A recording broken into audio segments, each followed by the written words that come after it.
Ya yaradan göz ayravır sen adamlan halına. Kimse bilmez kapıl koydun kahva tele alına. Dine 5 günlük çoponsun şu dünyanın halına. Çoğanlarda ıslan ayarlı düştün azal koluna. Rüstem İskender Süleyman adı varlı dünyada.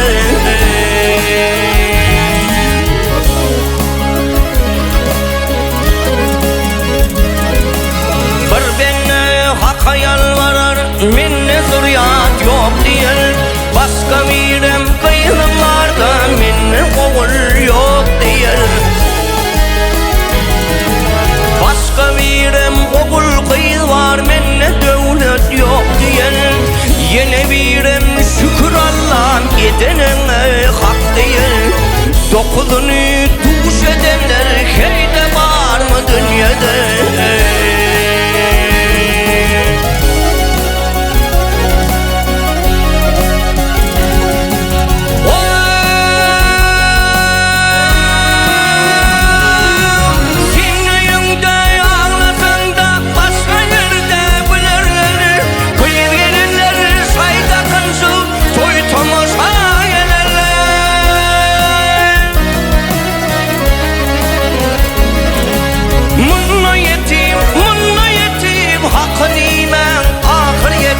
Bilirler ile bekmam ileyip dost iki burnun dilerler.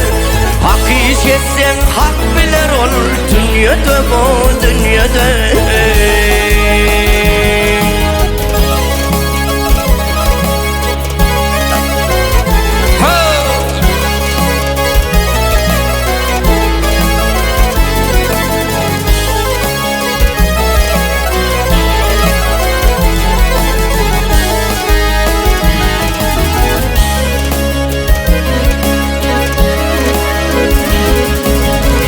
Fakir Hudaya yalvar neme kerettin diye. Kör fakirim bunun Allah benim kör ettin diye. Bir perida çöple saçar neme kar ettin diye. Mağtumuli hakta Allah beyle kör ettin diye. İmme adın düvedenler iyiden var mı dünyada?